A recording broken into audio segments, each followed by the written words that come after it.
Welcome to Whiskey is a Journey. My name is Peter Faciano, and this is my channel segment where I'm looking at a specific type of whiskey. We're still looking at Irish single pot stills, and today we're going to be looking at Yellow Spot. This is a 12-year-old Irish whiskey coming in at 46% ABV. Non-chill filtered, not sure about if it's natural colored or not. We have a 3-cask maturation, bourbon, sherry, and Malaga. It's triple distilled at Middleton, and it is distilled for Mitchell & Son, 750 milliliter bottle.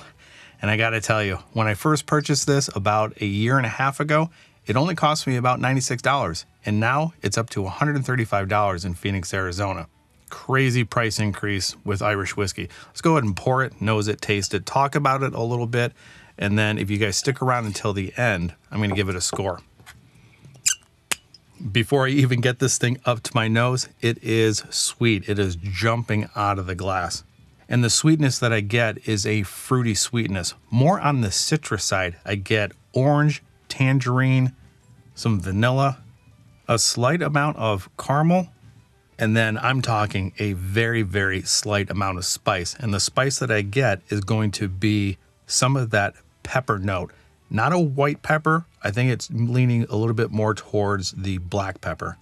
And when I say spicy, I'm talking a minimum amount of spice. This is not overly spicy. This is definitely going to be more sweet. And there is a little bit of sweetness here with that wine. That Malaga is a fortified Spanish wine, and I get wine notes in here. But I can't pinpoint exactly what it is because I'm not familiar with Malaga, but it does have a grapey wine note to it.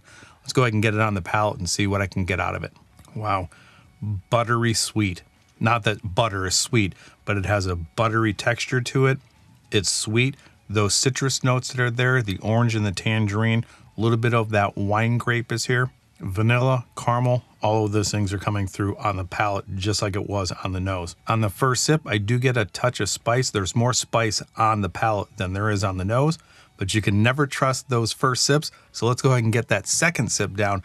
Concentrate on those tannins that I normally get, a little bit of the finish, and then we'll talk about it a little bit. Boy, this smells amazing. Definitely that bourbon barrel is coming through.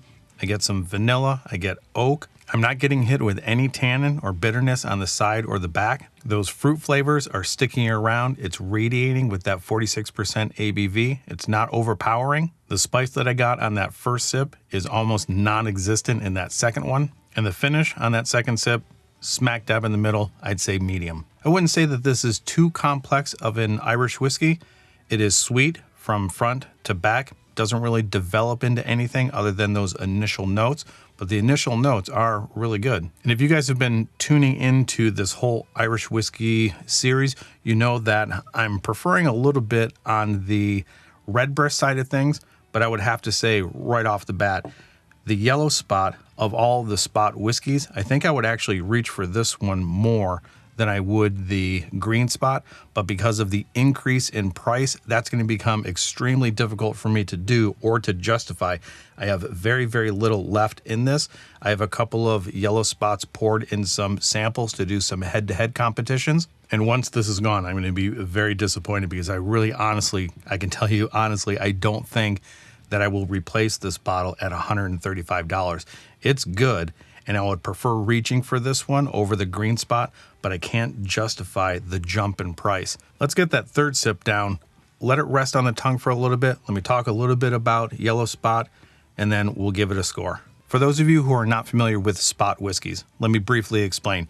Mitchell & Son used to be a confectionery and a bakery before they were actually wine merchant and whiskey bonders. Back in 1805, the original family business was that bakery confectionery, and they were pretty good because they ended up getting titled the Confectionery to Her Majesty. I don't think that title is going to be given to a lot of people, so I think that their bakery and confectionery was actually pretty good. 1887, they decided to get into being wine merchants, and then they eventually started to use their spent barrels. They would take them down to Jameson, they would fill them up, and then they would age their barrels under the streets of Dublin. Based on the profile of the casks, they would put spots on individual barrels to identify the age that they think the barrels would be good. Blue spot would be 7, green spot was 10, yellow spot was 12, and then red spot was 15. And they recently put out 135-year anniversary of Gold Spot, and that was, I think, 9 years. And a lot of factors were involved in the collapse of the Irish whiskey scene. We had rebellions, we had World War I, World War II, Prohibition in the United States. Yellow Spot eventually disappeared from the market. They stopped bottling it in the 1950s, kind of went away, and then they reintroduced it when the boom of the Irish industry started to come back up again, and they ended up reintroducing this in 2012. And I did see on the Whiskey Dictionary, and I'm not sure if this information is correct, but sometime in the 1960s, somebody that was affiliated with the Spot lineage or the Mitchell and Son lineage found a bottle of Yellow Spot in a Dublin museum. They went back, they started to break it down, try to figure out how to recreate this, and then that's what we have today, the recreation of the original Yellow Spot whiskey. And that to me is fascinating, that they can actually open up a bottle, drink it, taste it, try to deconstruct it, and then rebuild it from scratch to what we have today. And I'm glad they did it, because Yellow Spot is definitely one of my top Irish whiskeys other than the Redbreast 12 cask strength. So there you go, a little bit of history with the Yellow Spot and Mitchell and Son. If you have any other information that you guys want to add to it, leave me some comments down below.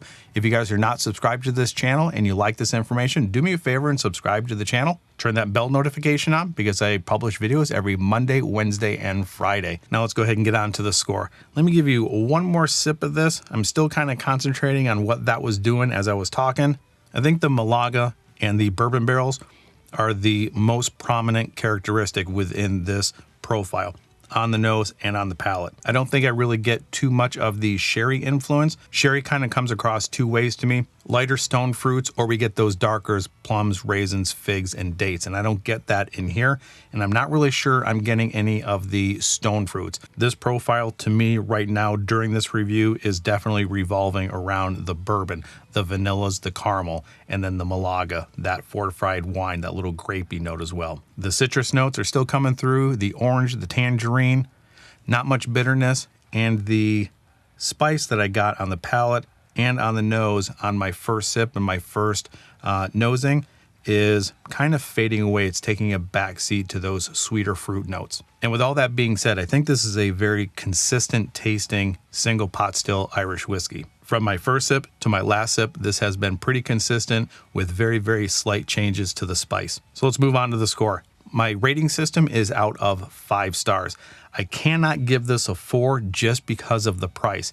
If the price was lower or stayed pretty close to the original purchase price, I think I would give this a 4. But because it has jumped up so dramatically and the complexity of this doesn't unfold and change kind of how some other whiskeys do, I'm going to give this 3.99. I do believe that's going to be a fair score for me. I cannot put it at 4 just because of how consistent this is. And consistency is not bad in a whiskey. Sometimes you just want to drink it, enjoy it, and not have to think about it a whole lot. You do think about this while you are tasting it, and it does reveal a little bit more each time, but they're not these huge jump in different profiles. I mean, you get what you get, and it's pretty consistent. 3.99, I believe, is a fair score for my scoring system based on the cost of the whiskey and what I'm getting in the glass. Do you guys agree, disagree? Let me know in the comments down below. So I guess that's really all I have to say, with the exception of, I hope you guys are enjoying your journey, because I certainly am enjoying mine, and I will talk to you guys later. Bye.